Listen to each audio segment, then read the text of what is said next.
오늘 말씀 보도록 합니다. 창세기 29장 31절 할 차례죠. 31절에서 마지막 절까지, 마지막에 35절까지 다경전입니다.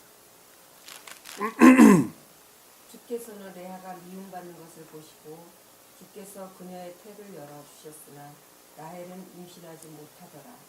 레아가 임신하여 아들을 낳아 그 이름을 루벤이라 불렀으니 이는 그녀가 말하기를 참으로 주께서 나의 고뇌를 살펴보셨으므로 이제는 내 남편이 나를 사랑하리로다 하였습니다. 그녀가 다시 임신하여 아들을 낳고 말하기를 주께서 내가 미움받는 것을 들으셨으므로 이 아들도 내게 주셨도다 하고 그의 이름을 시므온이라 불렀더라.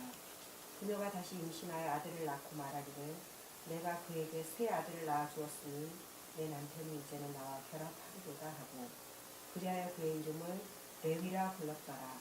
그녀가 다시 임신하여 아들을 낳으니 그녀가 말하기를 이제 내가 주를 찬양하리로다 하고 그리하여 그 이름을 유다라 불렀으며 그녀의 생산이 늦었더라. 아멘.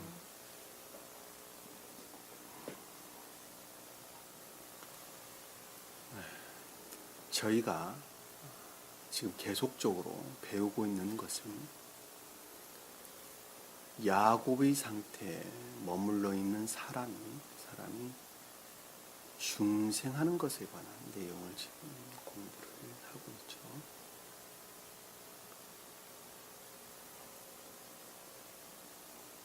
주님께서는 오늘 묵도하면서 제가 봉독해 드렸던 것처럼 물과 성령으로 거듭나지 아니하면 하나님 나라에 갈 수가 없다, 이렇게 말씀을 하셨습니다.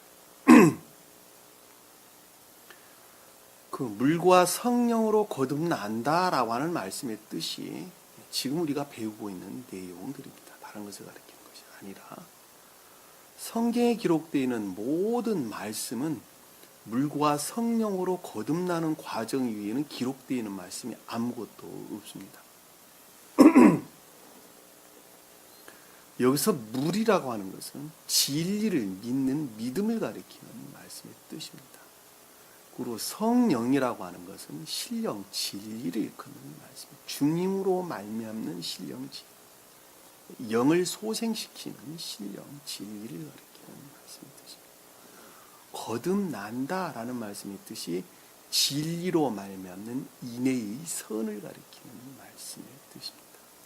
그러니까 물과 성령으로 거듭난 자라야 된다는 걸 진리를 믿는 믿음으로부터 진리로 말미암아 주님 나라라고 일컫는 인내의 선을 이루는 자, 그 자만이 하나님 나라에 갈 수 있다라는 말씀의 뜻입니다.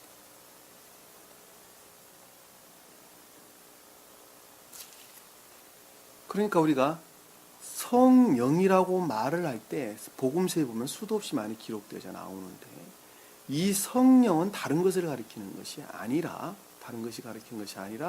신령, 진리, 곧 주님으로 말미암는 진리를 가리킨다는 것을 잘 알 수가 있어요. 여러분들 머릿속에 후떡 생각하기를 성령 그러면은 무슨 하늘에 떠다니는 무슨 어떤 기운 정도로 여러분들이 생각을 하게 되는데 성령이 임했다 그러니까 무슨 접신 정도로 생각하는 분들 많이 있어요. 그거 가리키는 것이 아니란 말입니다. 그래서 성령이 임했다라고 하는 것은 신령 진리의 임유를 일컫는 말씀의 뜻입니다. 신령 진리의 임유다라고 하는 것은 그것이 주님으로 말미암아 발출되어 나오는 성령, 그 신령 진리를 가리키는 말씀의 뜻이라는 것입니다.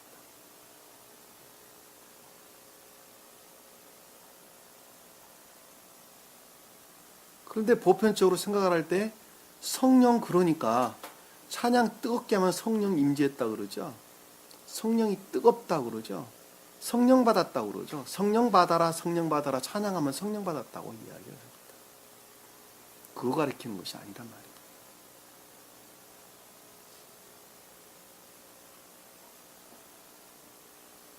그러니까 성령이라고 하는 것, 우리가 성령이라는 말을 바르게 이해하지 못하면 성경 말씀을 바로 이해할 수가 없어요.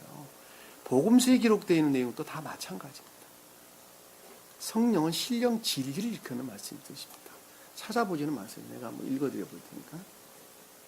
신령 진리에 대해서 말하기를. 마태복음 1장 18절에 보면 예수 그리스도의 나심은 이러하니라 그랬어요. 예수 그리스도의 나심은 난다라고 하는 말씀의 뜻이 신령 예수 그리스도 뭐예요? 성원으로서 주님, 신령 진리로서 주님을 가리키는 말씀 뜻이 예수의 나심은 이러한다. 예수 그리스도의 나심은 이러하니라. 자, 예수는 선의 측면에서, 그리스도는 신령 진리를 일컫는 말씀의 뜻입니다. 그러니까는 선을 담고 있는 신령 진리가 어디에 나심은 이러하다. 그 모습을 드러내는 것은 태어난다, 난다 라고 하는 오늘 본문에서는 얄라드라는 단어를 썼는데 그 모습을 드러내는 것은 이러하리라 라는 뜻이에요. 근데 어디에 났냐 했더니 어머니 마리아 요셉과 약혼하고 동거하기 전에 생명으로 잉태된 것이 낫더니 이렇게 설명했어요.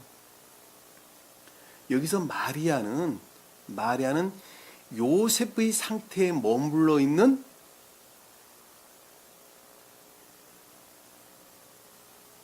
외적인 자연적인 교회를 외적인 교회를 가리키는 말씀의 뜻이에요. 그러니까 요셉은 천적이고 영적인 것들을 일컫는 말씀의 뜻인데 그런 것들과 약혼을 했다라는 말씀의 뜻은 아직까지 주님으로 말미암는 천적인 영적인 요셉이 아니라 우리가 본문에서 배우고 있는 라반에 속한 것들을 일컫는 말씀이 돼요. 라반에 속한 것들.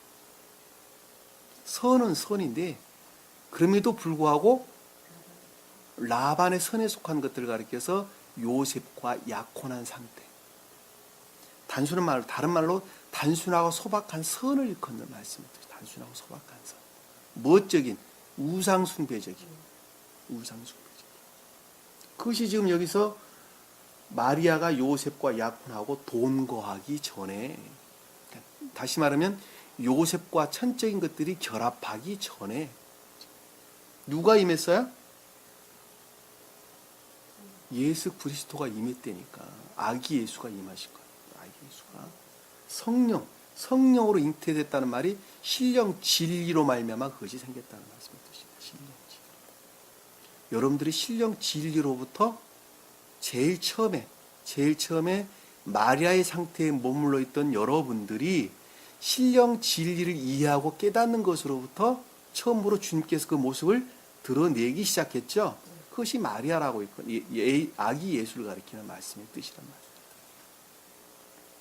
그러니까 2000년 전에 오셨던 예수 그리스도께서 마리아로부터 태어난 그분은 모계적 인성이라고 하는 마리아로부터 물려받았던 우리와 인간들과 별반 다를 것 없는 유전학의 속성들을 그대로 가지고 태어났단 말이에요. 태어났어요. 그럼에도 불구하고 저 내면적인 것들을 우러르는 단순한 소박한 믿음 안에 그리고 선에 속한 믿음 안에 있었단 말입니다. 무슨 말씀 이해가 되시죠? 그 자가 마리아예요. 그 자가 마리아.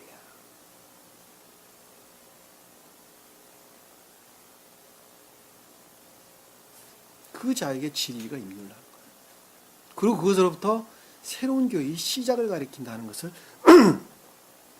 마태복음 1장 18절에 정확하게 설명하고 있는 것입니다.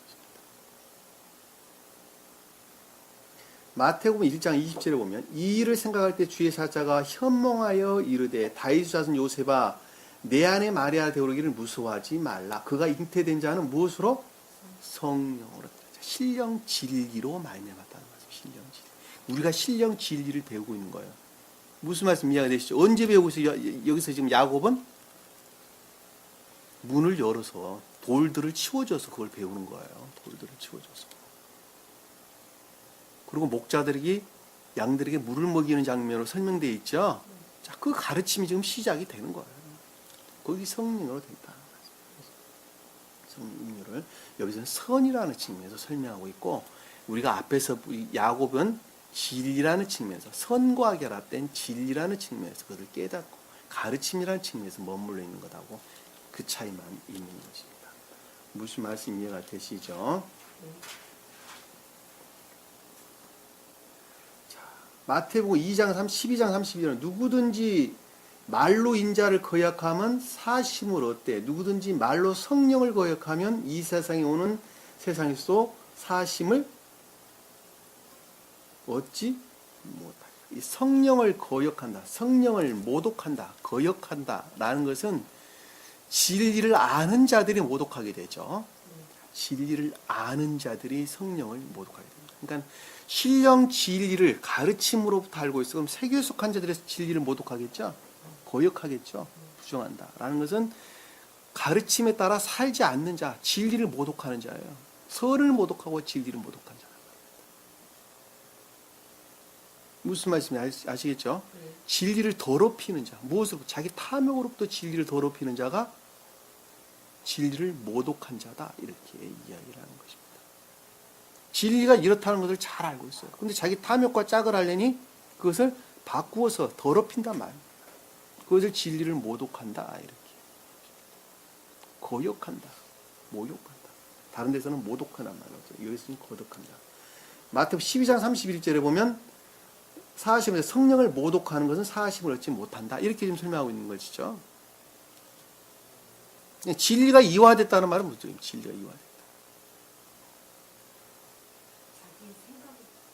진리가 이화됐다라는 것은 진리를 알지 못하는 것으로부터 거짓된 것들을 만들어낸 자를 가리키는 말씀의 뜻이죠.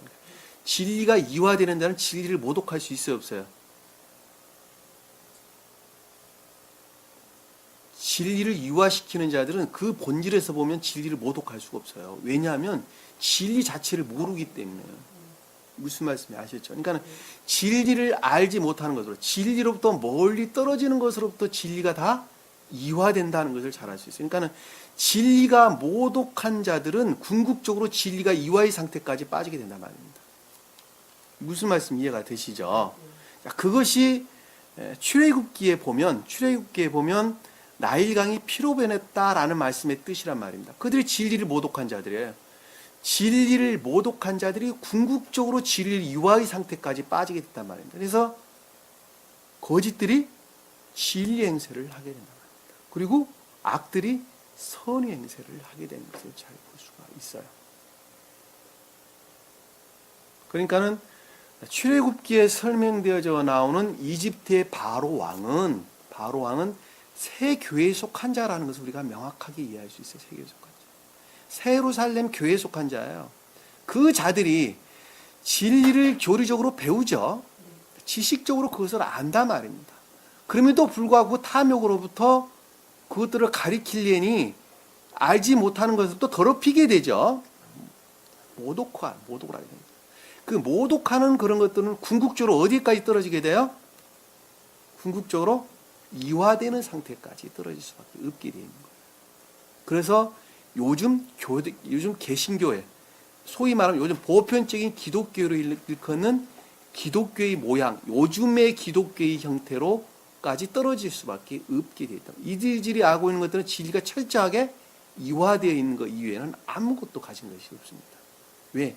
진리가 무엇인 것을 단 한 자도 알지를 못한다 말입니다.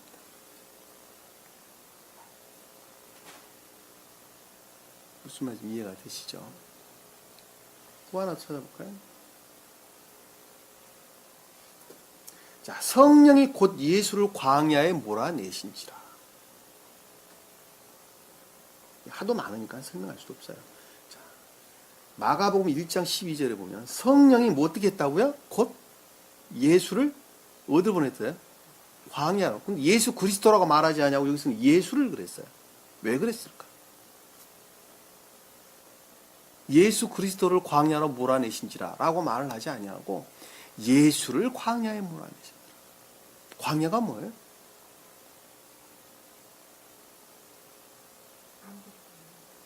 시험을 뜻하죠. 시험은 무엇으로부터 와요? 선으로부터 오잖아요. 그러니까 예수만 등장을 하는 것입니다. 왜? 예수 그리스도 그럴 때 예수는 신령 선의 측면에서, 그리스도는 신령 진리 측면에서 우리에게 설명을 주기 때문에 그렇습니다. 그러니까 선으로부터 시험이 시작되는 거예요. 근데 그 시험은 무엇으로부터 왔어요? 성령으로부터. 신령 진리를 아는 것으로부터.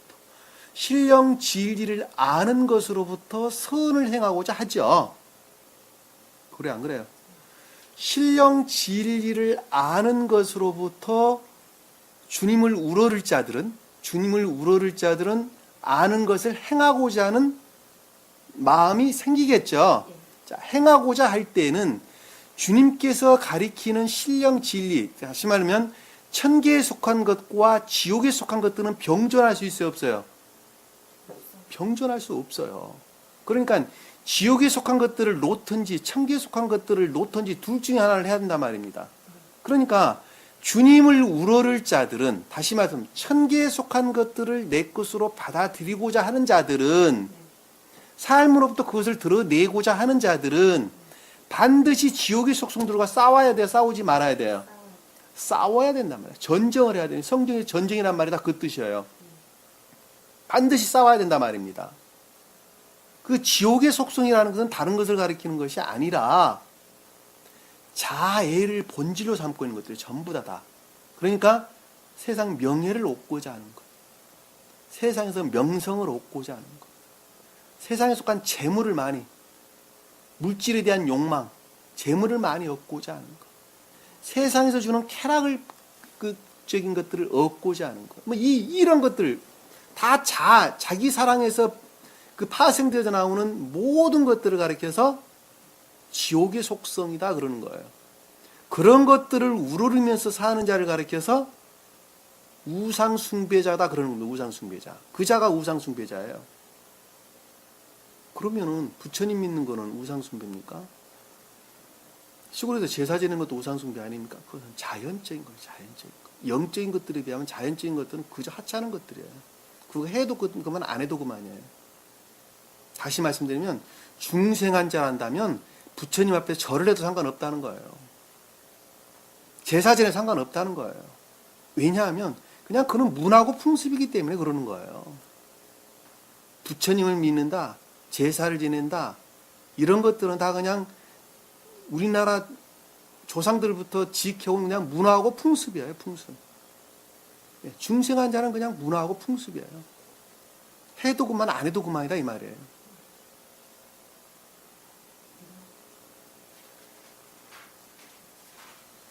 한다고 우상숭배, 나는 이미 주님 나라를 어떻게 우상숭배가 됩니까? 아니에요. 그러니까 요즘 시제철 된 것 같은데 그냥 소풍 간다 생각하고 가시면 돼요. 중생한 자란다면 소풍 가서 이방인들이 지내는 제사문 하면 구경 좀 하고 오세요. 가서 아, 이들은 이렇게 지내는구나. 아무런 의미 없죠. 안 해가지고 차라리 하나님 욕 먹인 것보다는 차라리 해서 하나님 욕 안 먹은 게 100번 낫습니다. 저 불효자라는 말 듣는 것보다는 차라리 가서 그냥 하루 즐기고 오세요. 도시락 싸가지고 가가지고.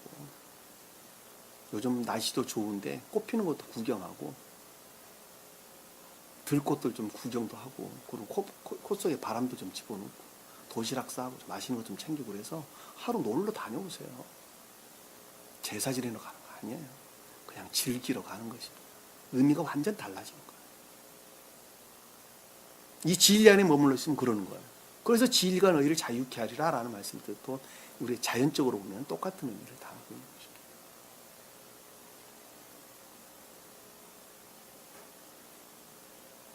또 한번 찾아볼까요?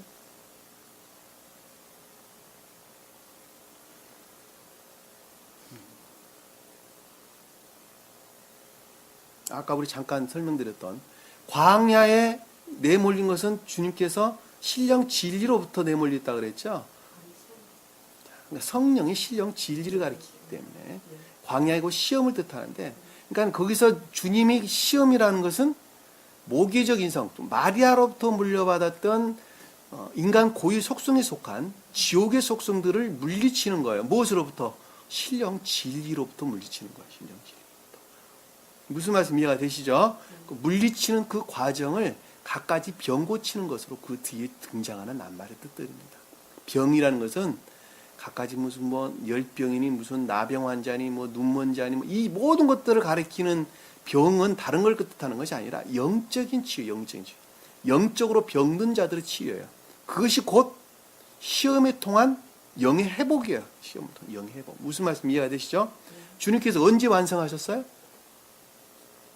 40일간만 그렇게 하셨어요? 그게 아니에요.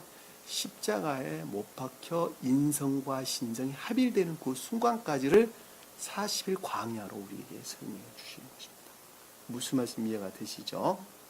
그러니까 그 표준적인 뜻으로는 한 사람으로 볼 때, 한 사람이 반드시 중생하지 아니하면 돼요, 안 돼요?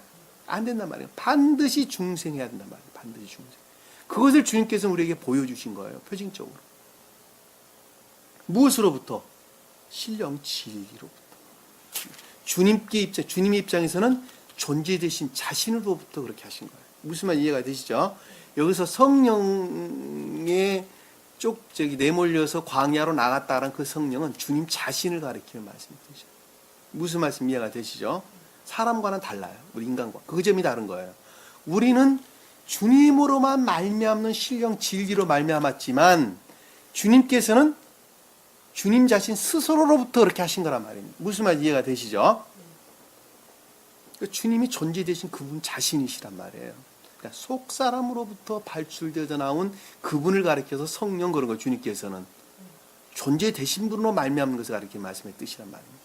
이해가 되시죠? 이 성령이란 단어는 복음서에 보면 신약서에 보면 이루 헤아릴 수 없도록 많이 기록되어 있습니다. 귀 있는 자는 성령이 교회들에게 하신 말씀을 들을지어다. 계시록에 보면 각 교회에 편지를 쓰고 난 다음에 늘 주님께서 말씀하신 내용이죠. 성령이 누구에게? 교회들에게 하는 말이죠. 여기서 교회는 십자가 걸리는 교회예요? 우리 마음. 그러니까 교회에 속한 자, 주님을 우러를 자들은 반드시 진리 가르침에, 신령 진리 가르침에 들을지어다. 순종해야 된다. 그 가르침에 따라서 순종하지 않으면 안 된다라는 말씀이 뜻이죠.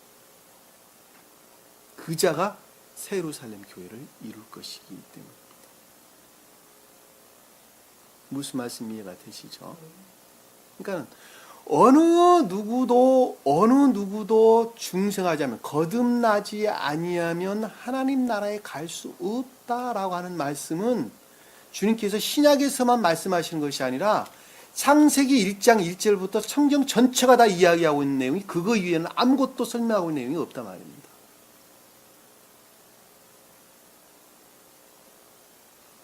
그런데 그 중생이라는 것은 어떠한 과정을 통해서 이루어지느냐 하는 거예요. 선진하는 측면에서. 그러니까 신령 진리라고 하는 내적 진리의 가르침이 반드시 있어야 되는데, 그 가르침은 무엇으로부터 시작돼요? 지식적으로 배우는 것으로부터 시작된단 말입니다. 자, 지식적으로 배우는 그 진리들은 그것이 높든지 낮든지 반드시 무엇과 결합되어 있어야 돼요? 그렇죠. 선과 결합되어 있어야 돼요. 자, 선과 결합되어 있다라는 말씀의 뜻은, 내가 5개를 알면 하나가 그 모습을 드러내야 돼. 원래 5개가 다 드러나야 되는데, 5개를 내가 지식적으로 배웠단다면 그 5개가 다 그 삶이라는 측면에서 드러내고자 애쓰고 수고한 상태에 있는 사람들을 가리키는 말씀의 뜻이란 말입니다. 그 자가 야곱이에요. 그 자가 야곱. 어느 날 야곱이 말씀의 문자적인 뜻으로부터 영적인 것들이 있었다는 것을 알았어요. 그 영적인 뜻들은 선에 관한 가르침이에는 아무것도 아니더라는 것도 알았단 말입니다. 그동안은 내가 말씀의 문자적인 뜻으로부터 아주 소박하고 순진하고 소박한 선 안에 살았었는데, 이제 내가 영적인 뜻을 깨닫고 보니까, 그 영적인 뜻을 가르침으로 선을 드러내야 되겠더라. 그리고 그것과 결합하고자 하는 애쓰고 수고한 상태에 머물러 있다가 합니다. 그리고 그것을 가르침으로부터 그 드러내기 위해서 열심히 애쓰고 수고한 상태에 있는 거예요. 어느 때까지? 충분한 상태에 이를 때까지.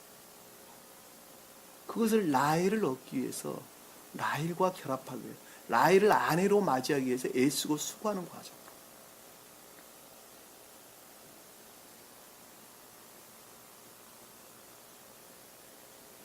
그리고 어느 날 봤더니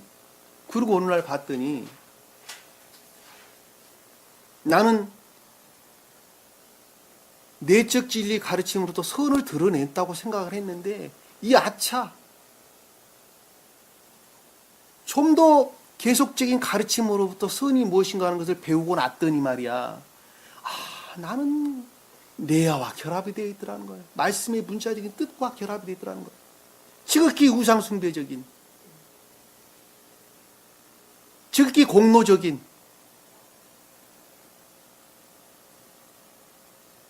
그리고 한탄을 하는 거예요. 그리고 자기 자신을 자책하는 거예요. 그리고 회개하는 거예요.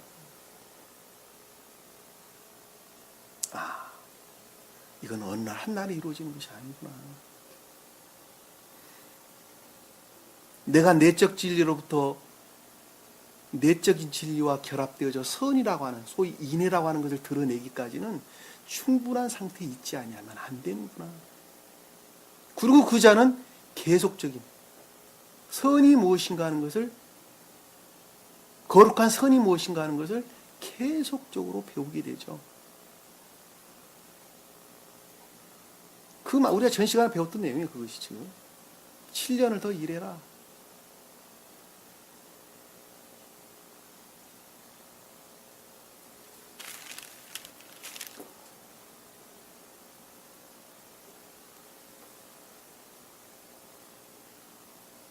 그리고 그 자는, 야곱의 상태에 머물러 있는 그 자는 실제적으로 그렇게 행했죠.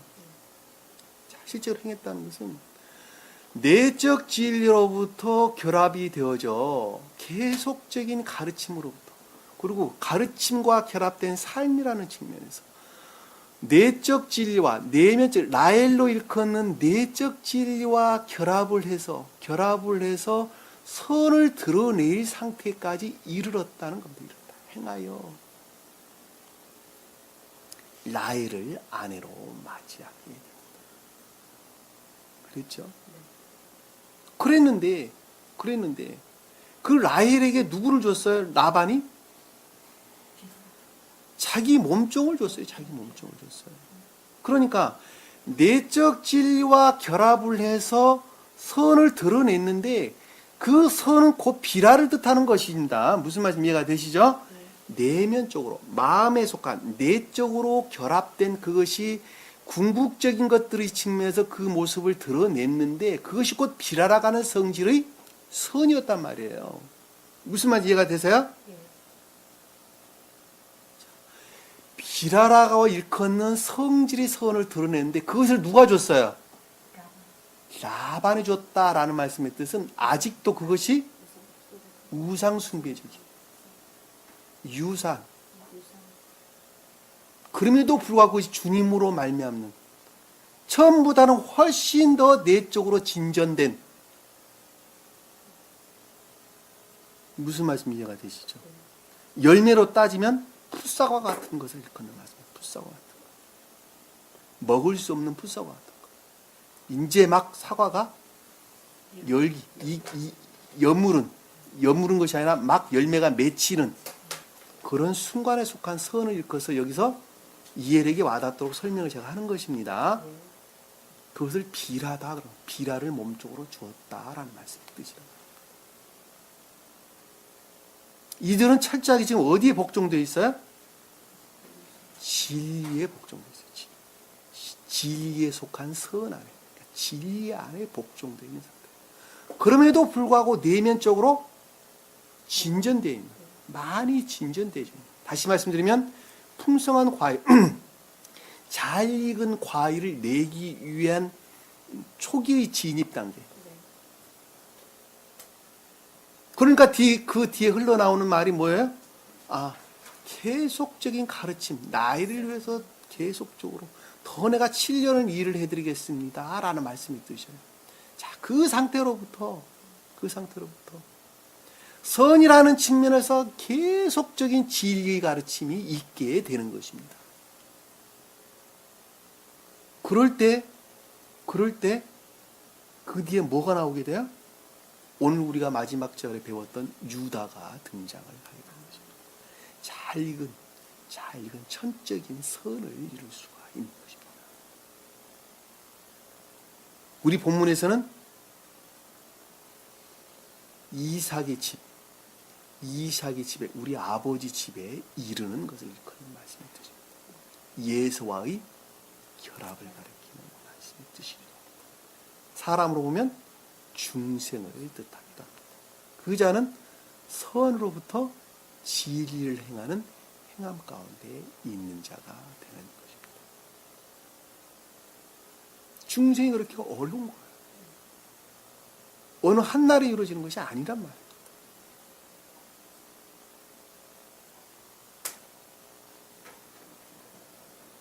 믿음이라는 것은 이해에 속한 것이 아니에요. 원래는 이해에 속한 것이죠. 이해에 속한 것이나, 그러나 그 믿음이라고 하는 그 이해에 속한 그 믿음은 내면적인 믿음이에요. 내면적인 믿음.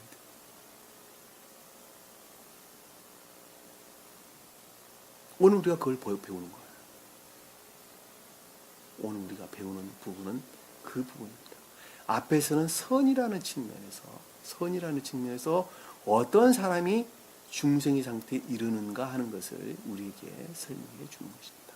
그러나 오늘 우리가 배우는 내용은 그럼 외적 진리에 머물러 있는, 소위 말하면 요즘 교회로 오면 보편적인 기독교에 속한 자들, 또는 그때 예수님 당시로 오면 표준적인 유대 교회에 머물러 있는 자들, 외적 진리 안에 머물러 있는 자들이죠. 외적 진리 안에 머물러 있는 자들은 끊임없이 이단 사설을 만들어낼 수밖에 없게 되어 있어요. 왜 그렇죠?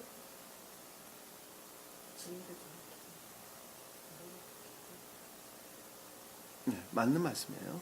진리를 잘 알지 못하니까 이단 사설이 나올 수밖에 없는데, 하나의 예를 우리가 설명을 드리면, 어떤 사람이 와가지고 영은자매님을 봤어요. 처음 봤어요. 영은자매님 외모를 보고 그분의 성품이 이렇다 저렇다 이야기할 수 있겠죠. 또 B라는 사람이 와서 봤어요.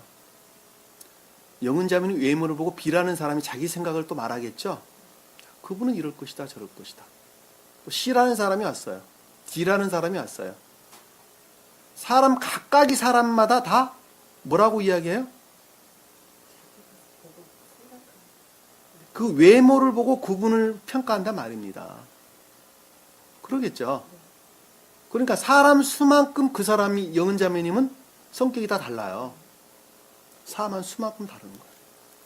그러니까 말씀의 문자적인 뜻 안에 머물러 있는 사람들은 진리라고 자기들이 말하는 그 진리라는 것은 사람 수만큼 다르게 그 모습을 드러낸다는 것을 잘 알 수 있단 말입니다.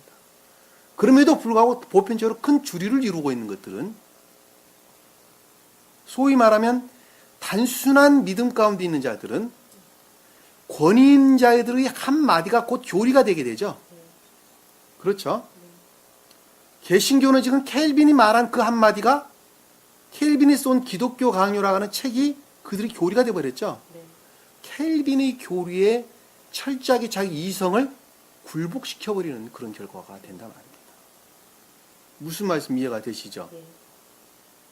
지금 개신교에 등장하고 있는 모든 신학서들이 다 그런 것들이란 말이에요. 소위 말하면 당시의, 아니면 그 전에 권위 있는 자들, 자기들이 보기에 권위 있는 자들이라고 말하는 그것이 곧 교리로 자리를 잡게 된단 말입니다. 그리고 그것들 안에 머물러 있는 단순하고 소박한 모든 사람들은 그 권위 아래 사실은 완전히 굴복하고 있는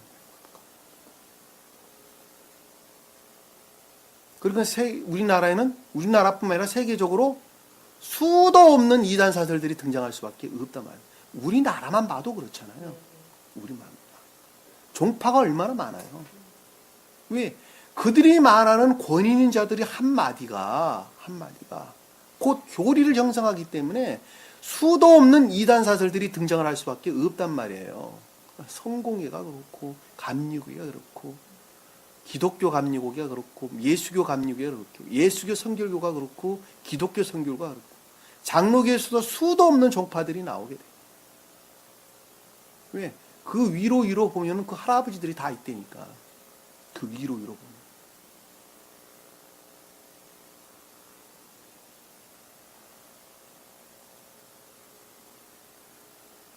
우리나라에 보면 쉽게 문선명이가 만드는 교리 믿는 사람이 있고 정명석이가 만든 것을 믿는 사람이 있고 이만희 씨가 만든 시천지를 만든 교리를 믿는 사람이 있고 수도 없이 많이 있죠. 이루 헤아릴 수도 없어요. 저 전라남도 지방 어딘가는 유재일 씨가 만든 것을 믿는 사람이 있고 뭐 아주 뭐 각양각색으로 드러납니다.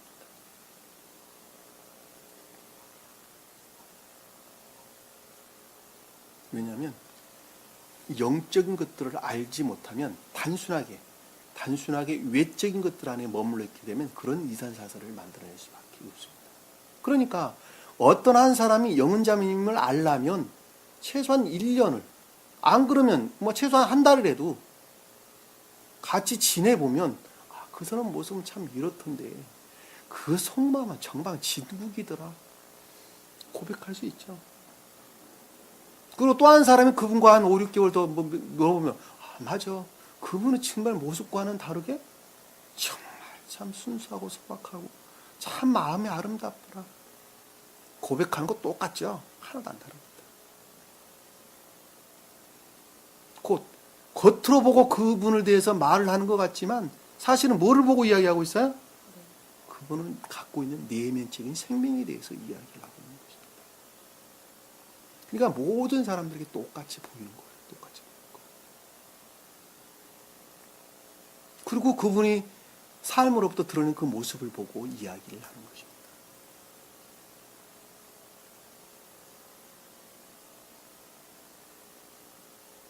레아가 지금 그런 상태예요. 레아가. 그 상태에 머물러 있는 사람들이. 단순하게 말씀의 문자적인 뜻으로부터 이화되고 모독된 더럽혀진 그런 교리 가운데 있는 자가 레아란 말이에요. 그럼에도 불구하고 그 가운데서 주님을 향한 내면적인 애정 가운데 있는 자를 가리켜서 레아 그러는 거예요. 무슨 말씀 이해가 되시죠? 그런 자들 가운데 주님을 향한 소박하고 순수한 애정 가운데 있는 자들이 있어요, 없어요? 있단 말이에요. 그 자가 신천지회가 있든지 통일교회가 있든지 정명석이를 믿든지 뭐를 믿든지 상관하지 아니하고 그 가운데는 소박하고 순수한 선 안에 있는 자들이 있다. 내면적인 애정 가운데 있는 자들이 있단 말이에요. 그 자가 내야.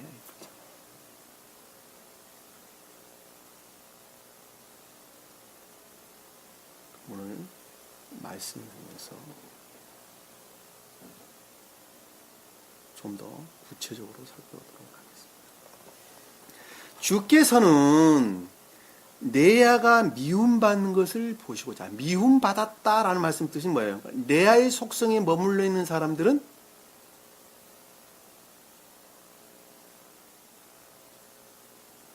내적인 것으로부터 영적인 것들로부터 멀리 떨어져 있다. 결합될 수 없는 상태에 놓여 있다는 것이죠. 그렇죠? 제가 방금 설명드렸어요. 다. 그 말씀이거든요. 미움받는 것을 보시고 멀리 떨어져 있어요. 영적인 교류도 멀리 떨어져 있어요. 근데 보시고라고 설명해요. 보시고. 주님께서 보았다라는 말씀의 뜻은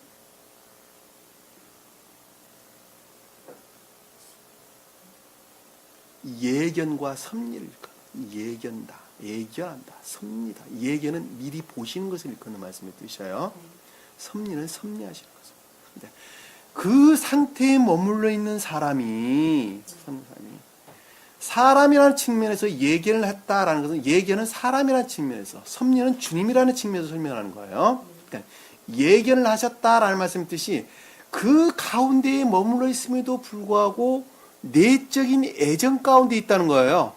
소박하고 단순한 선을 우러르는 상태에 있는 것을 주님께서 보셨다는 거예요. 그러니까 그 자는 구원이라는 상태에 이를 수 있다고 하는 것을 주님께서 예견하셨다, 보셨다 이 뜻입니다. 무슨 말씀 이해가 되시죠? 영원 자매님이 처음에 그런 상태에 계셨다니까.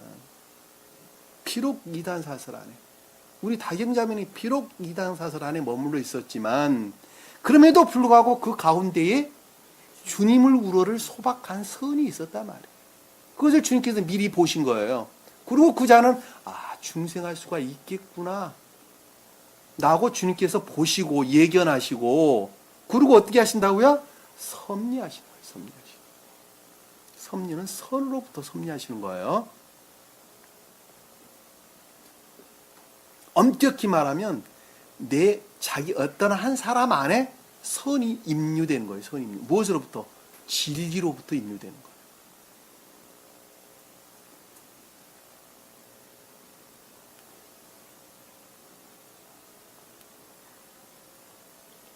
주께서 그녀의 태를 열어주셨으니. 자, 주께서 누가 열어줬어요? 주께서 열어주셨다. 주께서 태를 열어줬다. 태는 자궁, 모체 이런 뜻입니다. 자, 열어주셨다라는 말씀의 뜻은, 열어주셨다는 말씀 뜻이 무슨 뜻일까? 입을 열다, 열려지다, 속박으로부터 풀다, 눈을 열다 이런 뜻이에요. 문을 열다, 열어주셨다. 거짓된 교리 가르침이 속박 가운데 그동안에 있었죠. 그랬죠? 자, 영적인 것들이 뭔가 하는 것을 깨달을 수 있도록 열었다는 말씀의 뜻이죠. 태를 열었다. 그것은 무엇으로부터 시작되죠? 교리 가르침. 교리 가르침으로부터 그것이 시작되는 거예요. 여러분들이 제일 처음에 교리 가르침으로부터 시작됐죠. 그러니까 궁극적으로 교리 가르침으로부터 그것이 시작되는 것입니다. 그러니까 태를 열어주셨다라는 것은 교리 가르침을 뜻한다는 것도 잘 아죠. 스베덴보리 사도는 교리 가르침을, 좀 더 내면적으로 설명을 하게 되면 교리 가르침으로부터 내적인 것들에 대한 이해, 이해하기 시작한 직전의 상태를 가리키는 말씀의 뜻이죠. 그러니까 교리 가르침을 뜻한다. 우리가 쉽게 알 수 있어요. 그런데 라헬은 임신하지 못하였더라. 임신하지 못했다는 건 라헬은 임신하지 못하였다.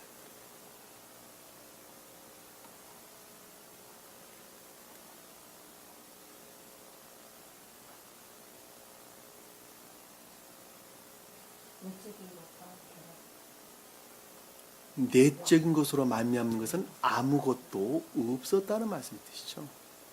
라헬로부터 비롯된 내적인 애정으로부터 비롯된 교회에 속한 것, 임신한 단어를 보면 선이라는 측면에서 또는 진리라는 측면에서 교회에 속한 것들은 아무것도 갖고 있지 못했다는 말씀이 뜻이죠. 초기 상태가 그러는 거예요.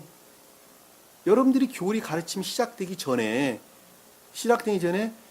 라헬로 일컫는 것들에 관해서 가지고 있었어요, 없었어요? 아무것도 없었잖아요. 임신하지 못했다는 말이 그 뜻입니다.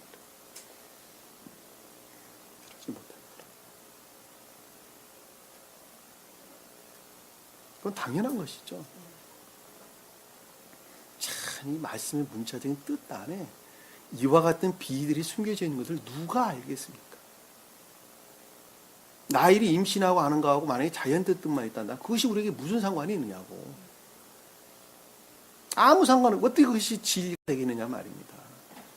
그러나 이 말씀의 문자적인 뜻 안에는 그와 같은 거룩한 것들이 담겨져 있기 때문에 낱말 하나하나가 바뀌면 안 된단 말이에요. 왜? 낱말이 바뀌는 것으로부터 영적인 뜻들이 바뀌어버리기 때문에 그러는 거예요. 그러니까 이게 더하고 빼지 말라는 말이 그 뜻이란 말이에요. 근데 수도 없이 더하고 수도 없이 빼놨어요. 보면 내가 계속 지적해 드리죠. 위에서 우리가 대표적으로 보면 뭐 있어요? 나반을 위하여 봉사했더라. 30장에 보면 나반을 위해서 어떻게 봉사를 합니까? 유사한 선을 위해서 봉사를 합니까? 그럴 수 없죠.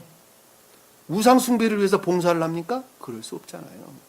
나반이라는 단어가 들어가면 안 되는 단어예요. 여기에는. 그러니까 쉽게 말하면. 그러니까 없는, 본문에 보면 없어요.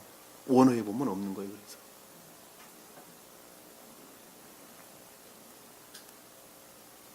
레아가 임신하여 아들을 낳아. 자, 태를 열었다. 자, 교리 가르침으로부터 임신했는데, 임신은 진리라는 측면에서 잉태합니까? 선이라는 측면에서 잉태합니까?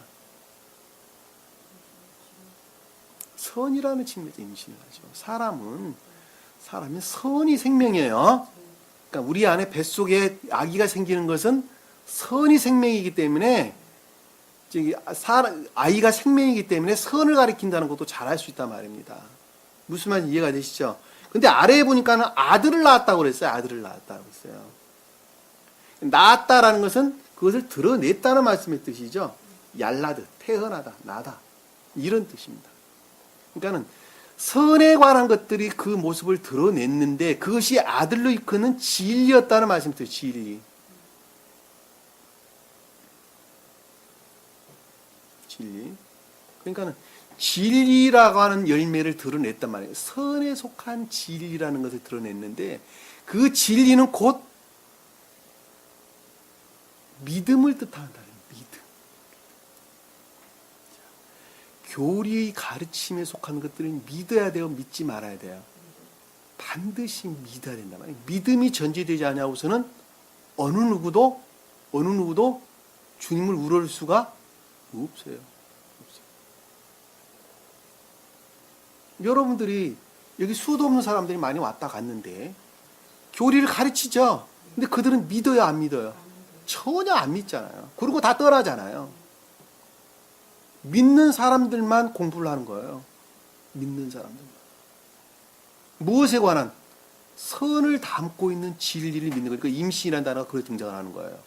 그리고 진리라는 측면에서 믿음은 한 궤도에 머물러 있는 것들이죠.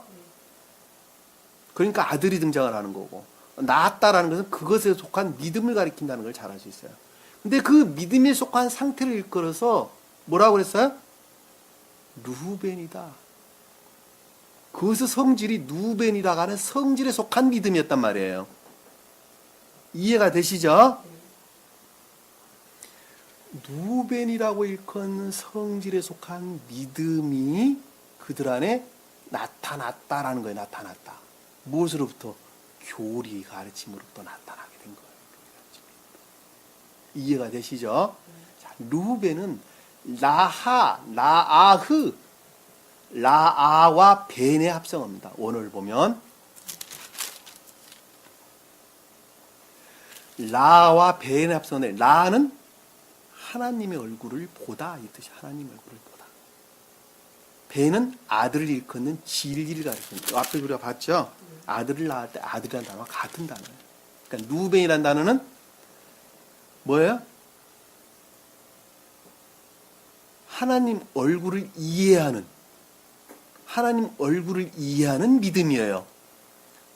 얼굴을 본다는 단어는 이해를 뜻하는 단어죠. 이해, 깨달음, 총명 이런 단어란 말입니다. 그러니까는 얼굴을 보았다는 것은 선이 무엇인지 진리가 무엇인지를 이해하는 믿음이란 말이에요. 진리란 말이에요. 쉽게 말하면. 그러니까 루벤을 낳았다. 루벤을 낳은 성질이라는 것은 말씀이 교리 가르침으로부터 천계에 관한 것들이 무엇인가 이해하는 믿음이에요. 쉽게 말하면 다시 말씀드리면 내면적인 믿음이에요. 내면적인 것들을 우러르는 믿음이에요. 이해가 되세요? 이해에 속한 단순한 믿음이 가리키는 말이 아니란 말입니다. 이해에 속한 믿음이기는 하나, 지식적으로 믿는 믿음이기는 하나, 그 믿음이 내면을 향하고 있는 믿음이란 단어예요. 그러니까 레아가 아까 내 소박한 단순한 선을 우르는 자란 말이 전제가 되는 거예요. 그래서 이해가 되시죠? 그자 이외에는 이 진리를 알 수 있는 사람이 아무도 없단 말이에요.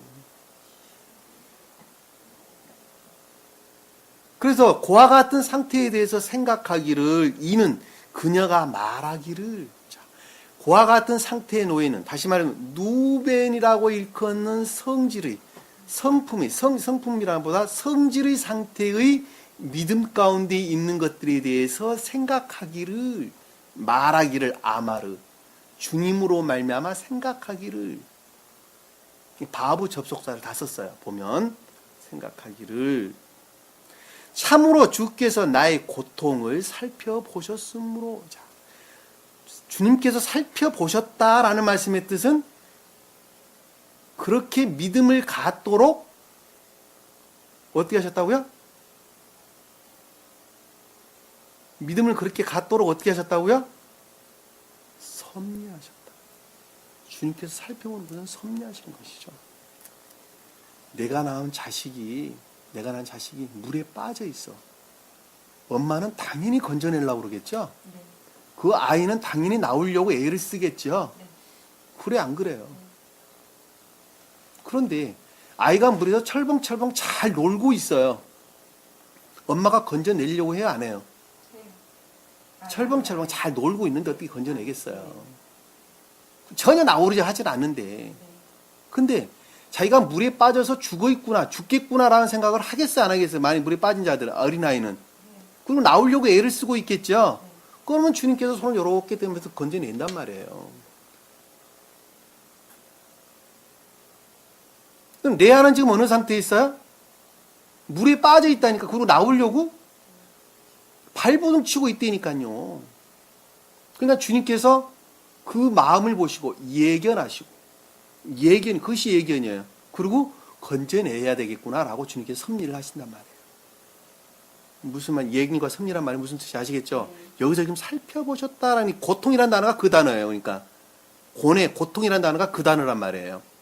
다시 말씀드리면 지옥의 속성 안에 구속되어 있다는 말씀. 지옥의 속성들 안에 구속되어 있는 날아가는 사람이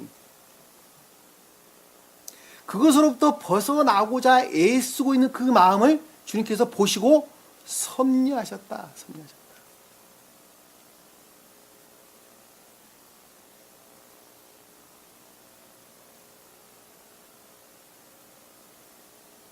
그 섭리가 처음으로 갖는 뭐였어요? 믿음을 뜻하는 단어. 무엇을? 내면적인 것들을 향한, 내면적인 것들을 우러를 수 있도록 처음에 갖게 하신 그 믿음을 가리킨다. 그것이 누구이라는 단어. 이해가 되시죠? 이 누베이라는 단어는 가장 깊은 뜻으로는 섭리를, 그리고 영적인 뜻으로는 믿음을, 또는 지금 우리 본문에서는 주님에게서 온 믿음,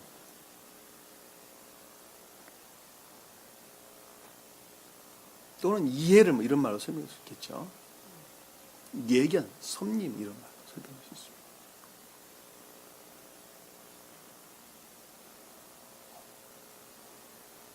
이 고통이라는 단어를 성경에 아주 수도 없이 많이 설명이 나오는데 다 찾아볼 수는 없고 몇 가지만 한번 찾아보도록 하겠습니다. 아주 시편 우리 한번 볼게요. 시편 수도 없이 등장을 하는데 9장 13절 한번 볼까요? 시편 9장 13절.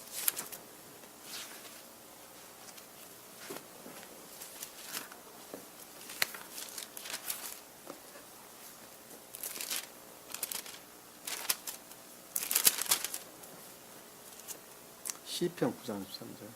오 주여 나에게 자비를 베푸소서. 자비는 주님의 사랑을 뜻하는 것이죠. 죽음의 문들에서 나를 일으키시는 주여. 자, 죽음의 문들이라는 것은 지옥과의 교류 상태에 있는 자들을 일컫는 말씀의 뜻이죠. 지옥 상태에 머물러 있어요. 지옥 상태에 구속되어 있단 말이에요. 그러니까 명예를 얻기 위해서 평생을 사는 사람들은 명예에 구속되어 있는 것이고, 세상 재물을 얻기 위해서 평생을 사는 사람들은 재물에 구속되어 있는 것이죠. 세상 쾌락을 얻기 위해서 평생을 사는 사람들은 쾌락에 구속되어 있다니까요. 감옥에 갇혀 있는 거예요, 소위 말하면. 자, 그 상태로부터 나를 일으켜 주소서.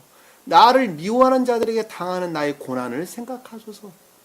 여기서 지금 다윗이 고백하는 내용들이죠. 뭐라고 이야기했어요? 나를 미워하는 자들을 당하는 나의 고난을. 미워한다는 것은 천기에 속한 것과 반대 상태에 있는 것들을 가리킨 말씀의 뜻이죠. 그 가운데 있는 것들이 고통을 뜻한다는 것을 잘 아시다는 거예요. 쉽게 이해할 수 있겠어요. 그렇죠? 25장, 시편 25장 18절.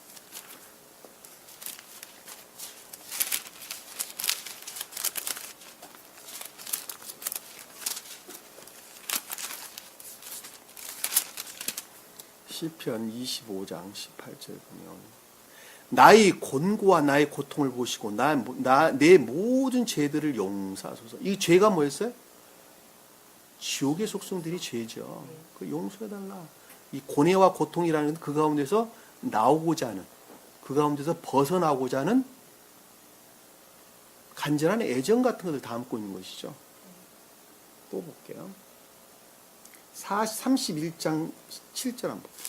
같은 책 31장 7절. 나는 주님의 자비하심을 기뻐하고 즐거워하려니 이는 주께서 나의 고난을 감찰하셨다. 감찰, 보셨다는 말씀의 뜻이죠.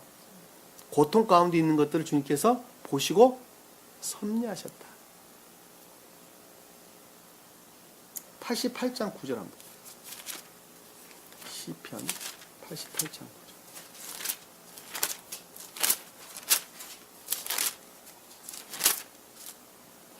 88장 9절.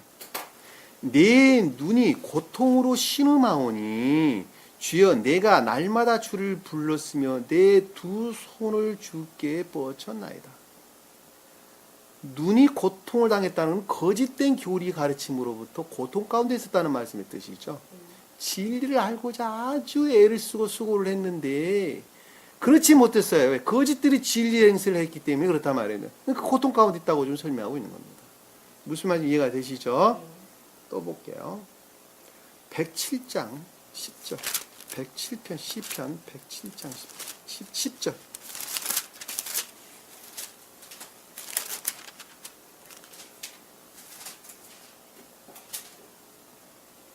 사람이 고통과 쇠사슬에 매여 암흑과 사망의 그림자 가운데 앉아 있으니, 이 말이 무슨 뜻이에요? 그냥 명확하죠. 무슨 말인지. 고통과 사망의 그림이 뭐예요? 지옥 상태에 있었다는 말씀 뜻이죠. 지옥 상태. 그게 쇠사슬이 매여 있는 거예요. 구속되어 있는 거예요. 쇠사슬에. 너무 당연한 것입니다. 이거 이외에도 수도 없이 많은데 시간이 없어서 잘 못 찾아보고 있어요. 오늘 이 정도만 보도록 합시다. 더 보시려면 119편 50편 50장 119장 50절 107장 41절 119장 92절 119장 153절 이사야서 48장 10절 에레미야가 10절 에레미야가 1장 3절 1장 7절 9절 3장 1절 19절 이거 위에 아주 많습니다. 욥기서도 수도 없이 기록되어 있습니다. 욥기서 10장 15절 30장 16절 30장 27절 36장 8절 36장 15절 36장 2절 아주 많습니다. 아주 많은데 이거 다 일일이 할 수 없어요.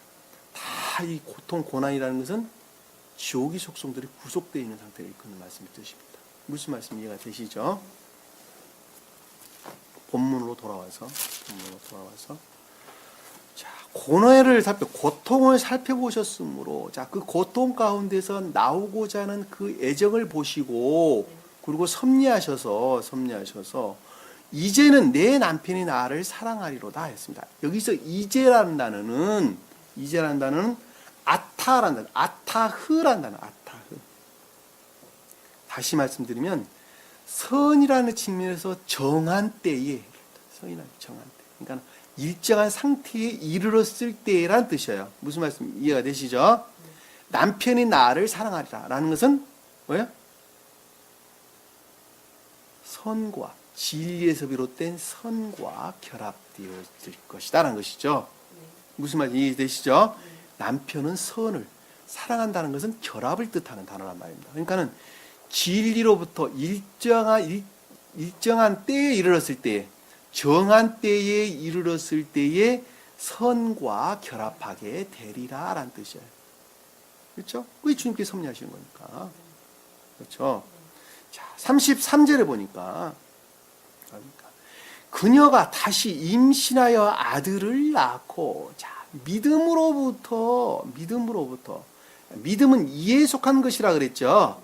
그럼에도 불구하고 내면적인 믿음, 내면적인 것들을 우러르는 이에 속한 믿음이죠. 믿음은 기억지에 속한 것 이외에는 아무것도 가르치는 것이 아니에요. 무슨 말씀 이해가 되시죠? 근데 그 믿음이 뭐를 낳았어요?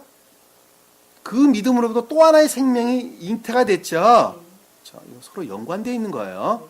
앞에 있는 믿음으로부터 또 하나의 생명이 잉태가 됐는데 그 이르 아들을 낳았다라는 것은 진리라는 측면에서 또 하나가 낳았다는 말씀이 뜻이죠. 진리는 여기서 선에 속한 진리예요. 무슨 말씀 이해가 되시죠? 낳았다라는 것은 나타나다. 소위 말하면 겉으로 드러내는 것을 일컫는 말씀의 뜻이에요. 얄라드라는 단어를 썼어요. 생기다, 맺다, 태어나다, 태어나게 되다 이런 뜻입니다.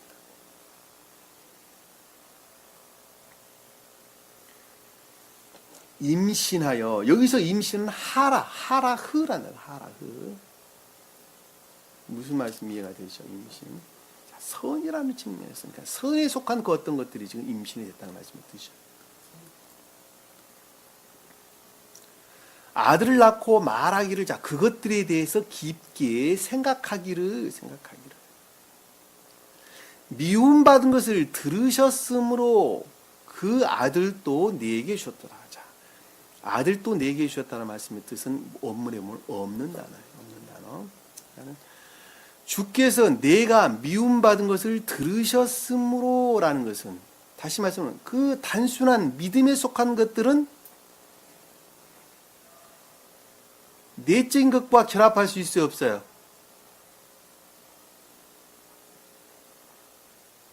내면적인 것들을 우러르고는 있으나 기억지 안에 머물러 있는 단순한 믿음들은 나엘로 일컫는 내적인 것들에서 비롯된 것들과 결합될 수 있어요, 없어요? 없단 말이에요. 왜? 기억지 안에 머물러 있는 것들은 없어요. 왜? 그거는 그냥 지식에 속한 것들이기 때문에 그렇단 말이에요. 네? 무슨 말씀 이해가 되시죠? 반드시 무엇을 낳아야 하느냐면 의지에 속한 믿음이 돼야 한단 말이에요. 의지에 속한 믿음. 그러니까 믿음은 어디에 있어요? 그러니까 의지에 속한 믿음. 의지에 속한.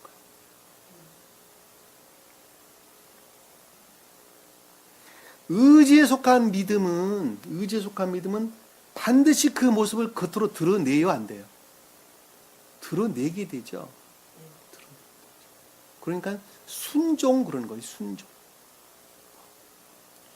그러니까 의지에 속한 믿음은 반드시 순종과 결합할 수밖에 없어요. 두 개는 분리될래야 분리될 수가 없는 거예요. 그것은 주님께서 섭리하셔서 그렇게 되신 것이죠. 그래서 가장 높은 뜻으로 스베덴버리 사도가 지금 그렇게 설명하고 계시는 것입니다. 가장 높은 뜻으로는 섭리를, 그리고 영적인 뜻으로는 순종, 그리고 겉으로서는 들음을, 그리고 우리 본문에서는 의지에 속한 믿음, 이렇게 설명하는 것입니다. 무슨 말인지 이해가 되시죠?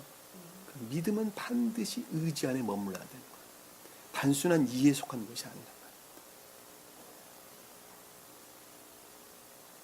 생각으로 누굴 믿는다고 말할 수 있겠죠. 그렇죠.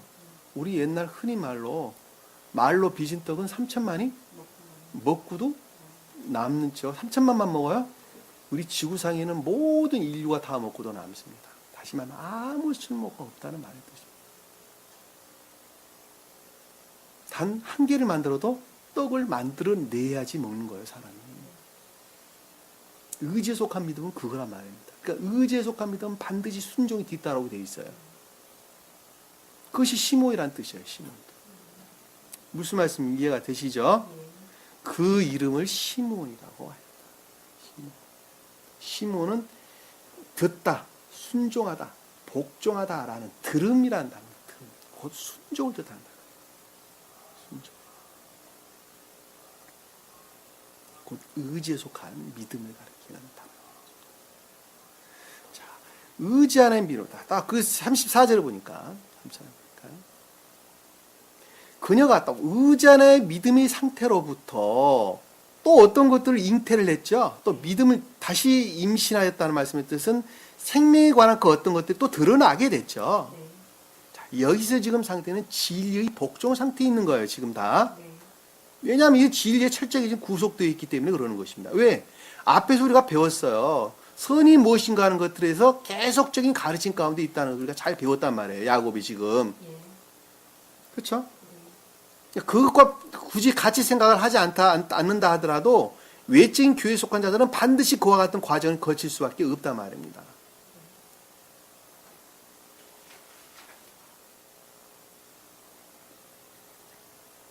아들을 낳고 말하기를. 자, 새로운 어떤 진리에 관한 것들이 나타났는데 그 열매를 냈는데 그것에 대해서 깊게 생각하기를, 말하기를, 생각하기를. 내가 그에게 새 아들을 낳아주었으니 내 남편이 이제는 나와 결합하리로다 하고. 자, 여기서 결합은 무엇으로부터 이루어지죠? 주님과의 결합은? 그렇죠. 애정, 사랑으로부터 결합이 이루어집니다. 다시 말씀드리면 삶에 속한 선행으로부터만 주님께서 결합이 이루어집니다. 무슨 말씀 이해가 되시죠? 그러니까 결합은 곧 주님의 자비, 가장 높은 뜻으로는 주님의 자비, 영적인 뜻으로는 뭐예요? 인애. 무슨 말인지 이해가 되시죠? 이 본문에서는 지금 영적인 인애. 다시 말씀, 진리를 익히고 깨닫고 배우는 것으로부터 그 모습을 드러낸 영적인 인애, 영적인 사랑을 가리키는 말씀의 뜻이라는 걸 잡을 수 있어요. 무슨 말씀 이해가 되시죠? 이제는 나와 결합하리라 하고, 여기서 새 아들을 낳아주었으니 라는 말씀의 뜻은 진리라는 측면에서 셋이란 살롯이 세 번째라고는 중생이라는 측면이죠. 그러니까 세 번째라고는 살롯이라고는 이 단어인데 인애를 드러내기에 충분한 상태에 이르렀다는 말씀의 뜻이에요. 상태에 이르러서 세 번째 아들, 셋째 아들을 낳아주셨으니 라는 말씀. 인애를 드러내기에 충분한 상태에 이르렀으니. 스베덴보리 사도는 이 여기에 대한 설명이 없습니다. 약간 다른 내용을 설명하고 있는데 아마 번역하는데 약간의 착오가 있지 않았을까 하는 생각이 듭니다. 어차피 같은 말이에요. 내 남편이 이제 나와 결합하자. 선이라는 측면에서. 선이라는 측면에서. 나와 결합하리라 하는 것은 곧 인애를 붙었다는 걸 잘 알 수 있어요. 인애로부터만 주님께 결합이 이루어질 것이기 때문입니다. 그러니까 마음으로부터 깊게 시인하고 고백하는 것은 그 가운데 사랑이 자리를 잡을 수밖에 없게 돼 있죠. 인애가 싹들 수밖에 없게 돼 있죠.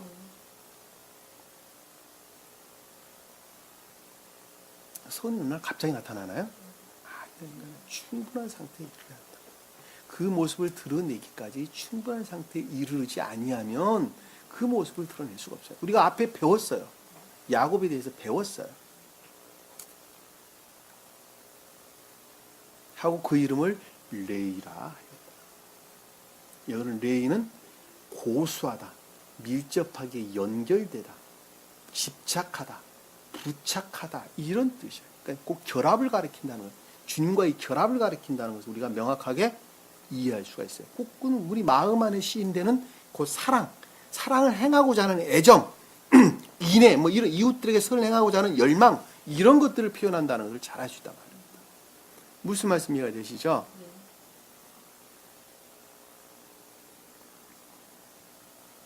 35절에 보니까 그녀가 다시 임신하여 아들을 낳으니 자, 그 상태로부터 새로운 생명 어떤 것들이 또 나왔죠. 새로운 생명 어떤 것들이 나왔는데 그녀가 그것들에 대해서 생각하기를 이제 내가 주를 찬양하리다 하고 자, 주님을 찬양하리다 하고 이 찬양은 뭐예요? 그 이름을 유다라 했다.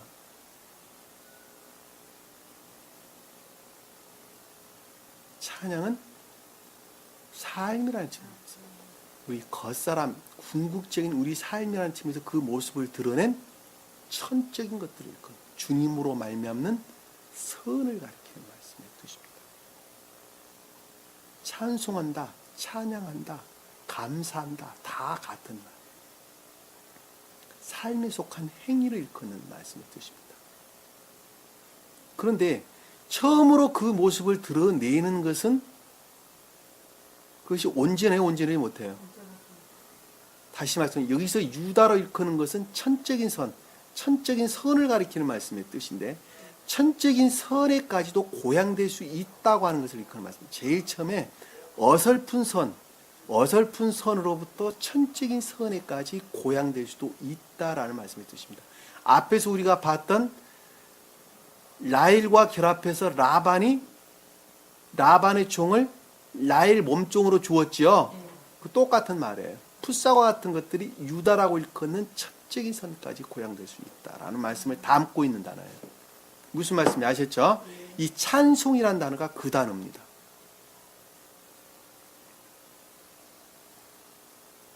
입술로 찬양하는 걸 찬송한다고 그런 거 아니에요. 입술로 찬양하는 거 오후 예배 드리면서 금요일날 저녁 예배 드리면서 예배 시간에 찬양하고 찬송하는 건 자연적인 것들인데, 영적인 것들과 결합되어 있지 아니하는 그 자연적인 것들은 아무런 의미가 없어요. 한마디로 죽어있는 것들이란 말이에요. 날아가는 한 몸이 영적인 것과 결합되어 있지 아니하면 죽어있는 거나 똑같단 말입니다. 그러니까 우리가 육이 죽었다는 건 영혼이 떠났다고 이야기를 하잖아요. 영과 육이 분리되는 것도 육은 이미 죽어있는 거예요. 여러분들이 예배 시간에 드리는 찬양 예배가 됐든 뭐가 됐든 그 찬양이라는 것은 영적인 것과 결합되어 있지 아니하면 마치 내가 영으로부터 분리되어져 죽고 있는 내 육체와 똑같단 말이에요. 아무것도 생명력을 갖지 못한다는, 아무런 의미가 없어. 한마디로 말하면 그 가운데 우상 숭배 등 지옥의 속성들만 그 가운데 담고 있습니다. 근데 그 가운데 앉아서 찬양해야 돼요, 말아야 돼요? 찬양해서는 안 되겠죠.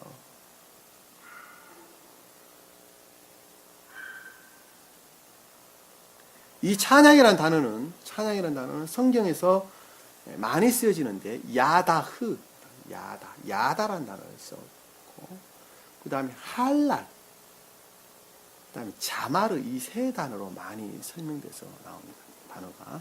이 야다라가 하는 찬양하다, 찬송하다, 이런 야다라가 하는 단어는 던지다, 내던지다, 이런 뜻이에요. 그 말이 무슨 뜻일까? 던지다, 내던지다, 이 뜻이 무슨 뜻이에요?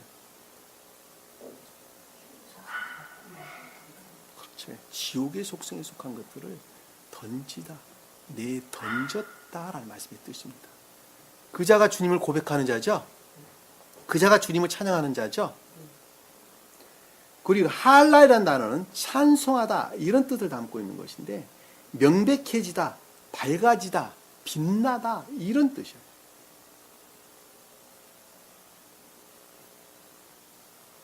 다시 말씀드리면 선에 속한 순수한 것들을 일컫는 말씀의 뜻입니다. 선에 속한 순수한 상태에 있는 자들을 일컫는 말씀의 뜻입니다.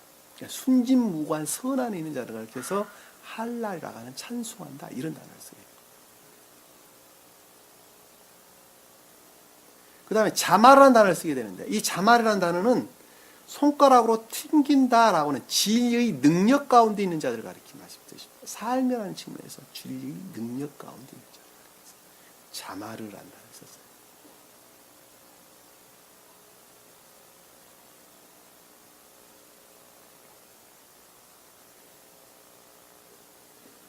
성경에는 곳곳에 이 세 단어들이 서로 잘 조합이 되어가지고 기록되어 있는 것을 잘 보시면, 몇 가지만 한번 찾아보도록 합시다. 시편 7장 17절 한번 볼게요. 시편 7장 17절.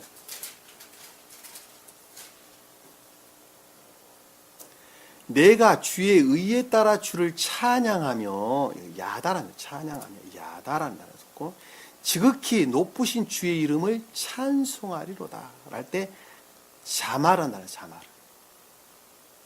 무슨 말 이해가 되시죠? 네. 그럼 제가 아까 설명드렸던 내용으로 보면 우리 여러분들이 잘 알 수 있을 거예요. 주를 찬양하며 라는 것은 지옥의 속성에 속한 것들을 다 멀리 떨쳐버렸다는 말씀의 뜻이죠. 네. 그리고 지극히 높으신 주의 이름을 찬송하리다를 자말한다는 것은 진리의 능력 가운데 있다는 것을 잘 알 수 있단 말입니다. 무슨 말씀 이해가 되시죠? 자, 9장 1절 한번 볼게요. 9장 1절. 오 주여 내가 전심으로 주님을 찬양하며 내가 주의 모든 놀라운 일들을 전하리라. 이 찬양하며라는 단어도 야다란다. 야다. 이해가 되시죠? 자, 18장 49절 한번 볼게요. 18장 49절.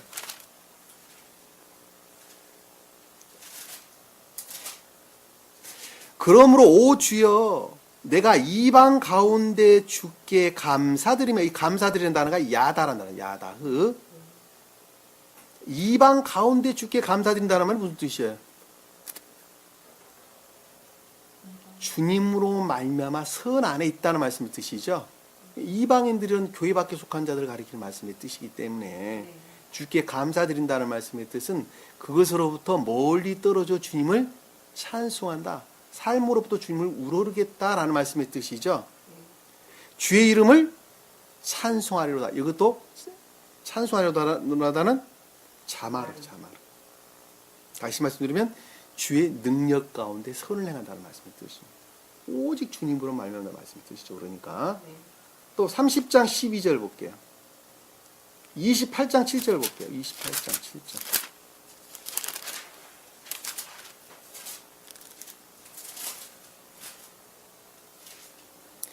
주는 나의 힘이시오 나의 방패시오 나의 마음이 그를 의지하여 도움을 받았도다. 그러므로 내가 내 마음이 크게 즐거워하노니 내가 내 노래로 그를 찬양하라. 야다.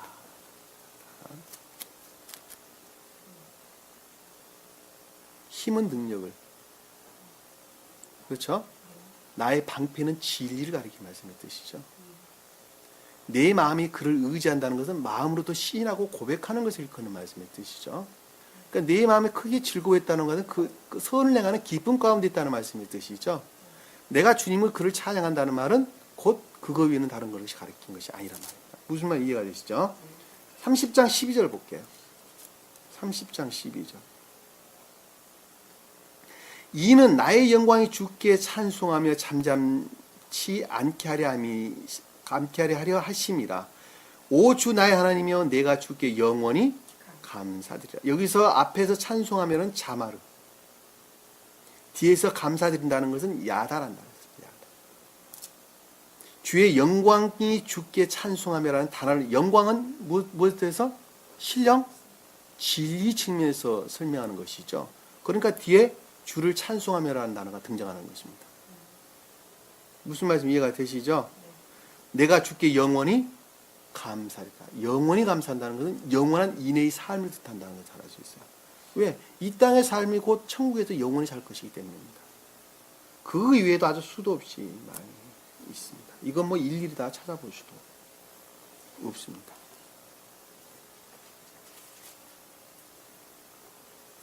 우리가 주님을 찬양한다, 찬송한다, 이런 말들은 전부 다 삶에 속한 것들을 일컫는다는 것을 우리가 잘 알 수가 있습니다. 삶을 떠나서는 찬송할 수도 없습니다. 삶과 분리되어진 단순한 입술에 매여져 있는 것들은 곧 우상 숭배적인 것들로 바뀝니다. 그건 찬양이라고 말할 수 없습니다. 예배 또한 마찬가지입니다. 예배 또한 다 삶에 관한 것들입니다. 삶에 속한 것들이 아닌 단순한 의식적인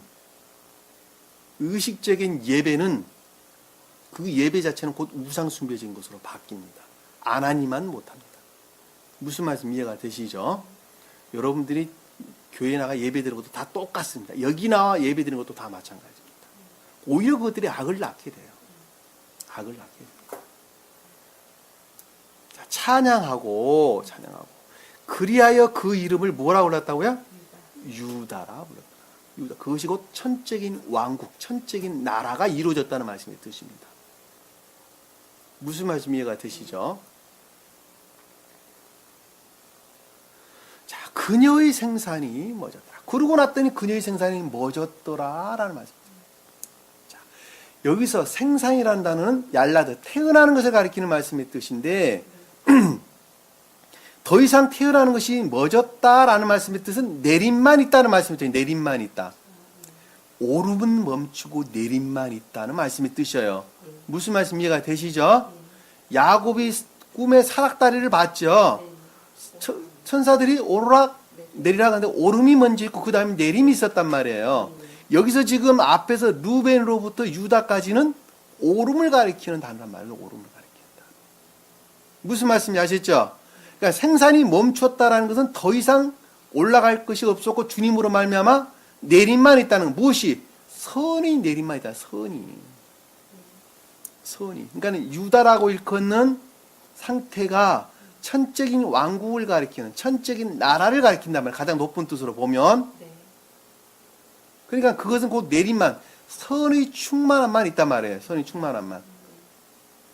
그것은 선의 충만함은 주님으로만 말미암는 것이기 때문에 저기 사닥다리에서 천사들이 내림을 뜻한다는 것을 잘 알 수 있어요. 선의 내림. 무슨 말씀 이해가 되시죠? 근데 여기서 보니까 지금 멎었더라라는 단어는 그쳤다, 끊어졌다 이 단어가 아니라 앞에 서다 이런 뜻이에요. 앞에 서다. 무슨 말인지 이해하게 되시죠? 생산 앞에 서다라는 뜻이에요. 생산 앞에 서다. 그냥 풀면 그런 뜻이에요.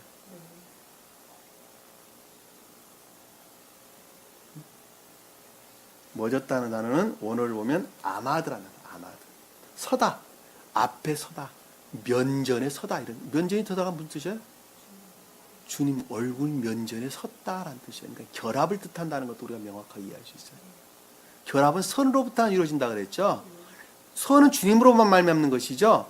내가 먼저 주님을 믿고 그리고 내가 먼저 마음속에 그것을 믿음을 시인하고 그리고 그것으로부터 인애를 낳게 되고 인애를 낳는 것으로부터 삶으로부터 그 열매를 드러낼 때에 주님으로 말미암아 선이 임류가 되는 거예요. 주님이 처음으로 그 모습을 드러내는 거예요. 여기 유다가 처음으로 그 모습을 드러낸 주님 자신을 가리키는 말씀의 뜻이란 말입니다. 무슨 말씀 이해가 되시죠? 그거는 누가 하는 거예요?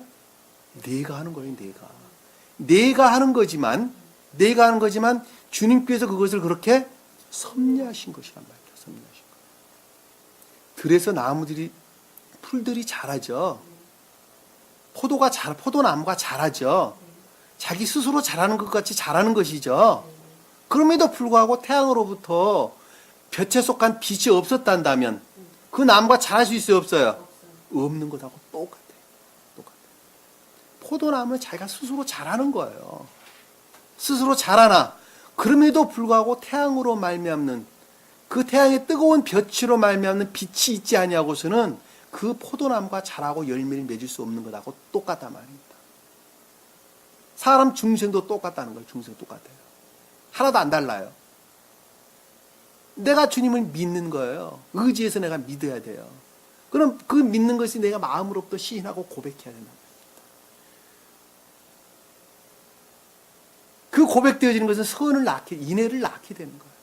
인애를 낳는 그것은 삶으로부터 궁극적으로 그 모습을 드러낸다 말입니다. 그것이 포도나무가 열매를 맺는 것하고 똑같단 말입니다. 한 나무가 성장을 해서 열매를 맺는 과정하고 똑같은 것입니다.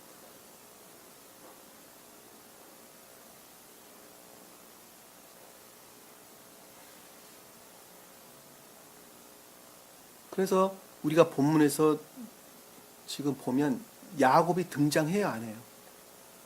야곱은 전혀 등장하지 않죠. 그런데 문장의 뜻으로 보면 누구와 결합을 했어요? 야곱과 결합을 해서 자식을 지금 낳는 것이죠. 야곱이 등장 안 하는 것은 야곱에 해당하는 주님을 일컫는 말씀이 뜻이기 때문에 그것을 그냥 신학적 용어로 설명을 하면 신령 자연적 손으로서 주님을 가리켜서 야곱 그러는 거예요. 무슨 말씀 이해가 되시죠? 그 말의 뜻을 다른 말로 이해하기 쉽도록 설명을 하면 우리 겉사람 안에 우리 자연적인 사람 안에 궁극적으로 들어와 계시는 신령한 주님 자신을 가리킨단 말의 뜻이란 말입니다. 오직 주님께 속한 남은 구루터기를 걷는 말씀의 뜻이에요. 다른 말로. 그것이 섭리하시는 거, 그것이 섭리하시는 거예요. 그 주님이 섭리하셨다는 말씀의 뜻이란 말입니다. 왜? 여기서 주는 여호와를 가리키기 때문에 그러는 거예요.